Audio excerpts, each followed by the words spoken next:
Bonjour, chers collègues. Bonjour, et je voudrais d'abord, dans un premier temps, remercier l'UNESCO pour cette très belle organisation. Nous avons été un certain nombre d'experts lors de cet atelier avec des acteurs provenant de nombreux systèmes éducatifs internationaux. Et vraiment, il y a une réelle richesse dans les échanges sur à la fois la définition du développement professionnel, mais aussi des expériences particulières, marquantes, significatives par rapport à de la transformation du travail enseignant, du développement professionnel, mais aussi un certain nombre de recommandations. Je souhaiterais, et je fais déjà un premier vœu, qu'on puisse continuer par ce consortium international à mobiliser une réflexion qui est assez rare, mais qui nous permet quand même de faire à la fois un état précis dans son pays et de repérer les pistes prometteuses dans d'autres pays. Alors, à la suite de ce tour de table, assez rapidement, nous avons eu, sur la notion même de développement professionnel, une difficulté à définir. Et en tant qu'universitaire, je ne vais pas passer du temps dans ces 10 minutes à voir ce challenge-là, c'est trop complexe. Le développement professionnel est à la fois visible, invisible, subjectif, objectif, individuel, pluridimensionnel, émotionnel, cognitif, etc., etc. Mais nous avons vu quand même dans chaque pays des façons très différentes de le traiter, de l'investiguer. Par exemple, au Canada, le développement professionnel des enseignants, c'est un outil pour une formation tout au long de la vie, avec une volonté d'être autonome, d'avoir des droits par rapport à cette formation, ce développement professionnel, avec un libre arbitre et des ressources ad hoc. C'est donc toute une conception qui est derrière cette façon de définir le développement professionnel, avec des procédures individuelles et collectives pour pouvoir travailler sur cela. De l'autre côté, sans être trop manichéen, nous avons les États-Unis et certains pays d'Afrique, je ne voudrais pas stigmatiser ici, mais montrer des différences qui, au contraire, dans ces pays-là, le développement professionnel est obligatoire. C'est presque une menace par rapport à une évaluation, par rapport à des conséquences sur les salaires, mais aussi par rapport à une fermeture d'école éventuellement. Donc on est sur une autre perspective qui est cette fois-ci beaucoup plus injonctive et qui peut avoir des effets peut-être délétères sur la façon dont les enseignants vivent leur travail. On peut imaginer que la question même de l'épanouissement au travail est complètement menacée dans cette perspective-là. Comment faire pour éviter cette approche assez manichéenne pour pouvoir trouver une sorte de voie médiane entre ces deux postures? Alors, beaucoup d'autres tensions ont été évoquées, je vais être assez rapide par rapport au temps qui m'est accordé. Nous avons énoncé 9 recommandations. Et rassurez-vous, je ne vais pas les lire une à une, ça serait long et assez ennuyeux. Vous aurez donc un écrit par rapport à ça. J'aimerais simplement en relever 2 ou 3 pour vous montrer un petit peu comment nous avons travaillé. Par exemple, cette question de développement individuel et de développement collectif. Bien sûr, nous avons actuellement, dans de nombreux pays, une focalisation sur l'enseignant. Et j'aimerais reprendre la première conférence inaugurale avec le professeur Husband, qui insistait vraiment sur Teachers and Teaching et qui mettait en avant la nécessité de se décaler peut-être des enseignants même dans ce tropisme ou cette focalisation sur les enseignants pour aborder le développement professionnel plutôt au niveau, à l'échelle de l'enseignement, c'est-à-dire peut-être de l'enseignement collectif avec des équipes pluricatégorielles.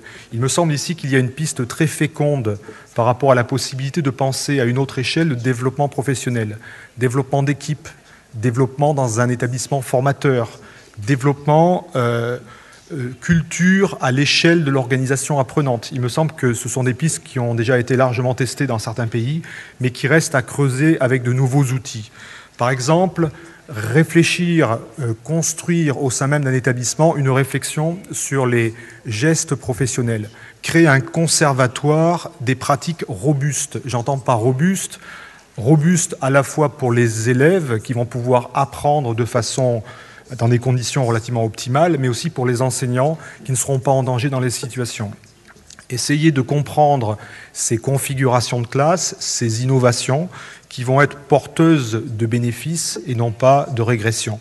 C'est ici pas forcément brider la liberté individuelle, mais construire cette culture professionnelle, ce développement professionnel à l'échelle de l'organisation. Donc ça a été pour nous quelque chose de tout à fait intéressant de comprendre cette révolution quelque part, où on va être dans une approche du développement professionnel beaucoup plus holistique, avec intégrant des indicateurs, l'apprentissage des élèves, le climat scolaire, on en a parlé juste avant, mais aussi tous ces acteurs pluricatégoriels qui forment l'équipe éducative. Et puis peut-être le développement professionnel, c'est aussi une question d'émotion, d'épanouissement, de bien-être.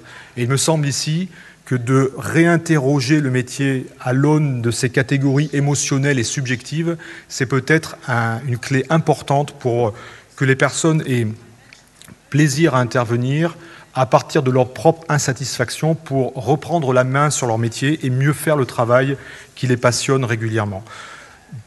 Deuxième recommandation, j'aimerais insister sur la place de la recherche.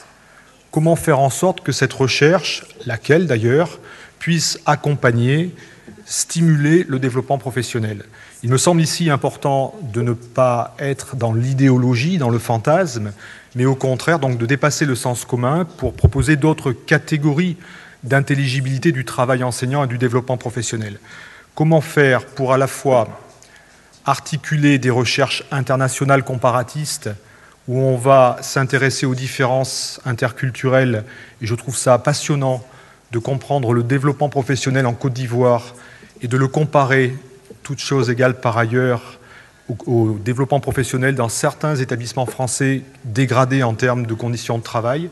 Ce n'est pas forcément avoir de la nostalgie par rapport au système français, mais c'est réinterroger les formes scolaires, le développement professionnel des équipes. Il me semble ici que ces recherches internationales doivent être complétées aussi par des recherches de l'action enseignante, de l'activité enseignante, de la praxis, pour vraiment se centrer sur le cœur même des pratiques et faire en sorte que la recherche montre des activités typiques, des expériences typiques, des situations professionnelles partagées, qu'on repère des éléments robustes qui vont pouvoir servir après, réinterroger les formations à partir de ces référentiels-là. Donc de la recherche, mais au service de la formation et des enseignants. De la recherche pour produire des ressources et améliorer ces ressources au fur et à mesure d'essais rigoureux par rapport à la professionnalisation des enseignants. Dernier point, j'aimerais insister en quelques mots seulement sur, en tout cas dans l'ensemble de ces recommandations qui ont été formulées par le groupe, aussi sur les responsabilités des politiques.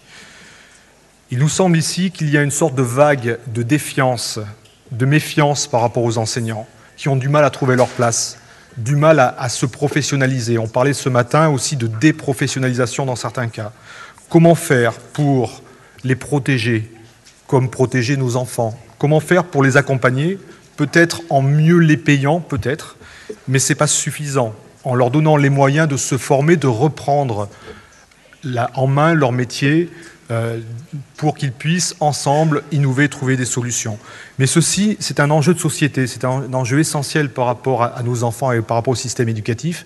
Mais ceci nécessite d'inventer de nouveaux métiers, de nouvelles professionnalités, ces cadres intermédiaires qui vont pouvoir, au sein des établissements et des organismes, accompagner les enseignants, pas seulement les débutants. C'est-à-dire ici, il s'agit de penser une professionnalisation des enseignants, mais aussi des personnes qui vont accompagner ces enseignants-là. Et il me semble que ce soit des tuteurs, des mentors, des conseillers pédagogiques, il y a un énorme travail à faire pour que la professionnalité enseignante ne soit pas considérée comme la professionnalité des personnes qui accompagnent les enseignants. Et là aussi, c'est un vaste chantier qu'il nous faut maintenant mener de front dans les années à venir. Je vous remercie.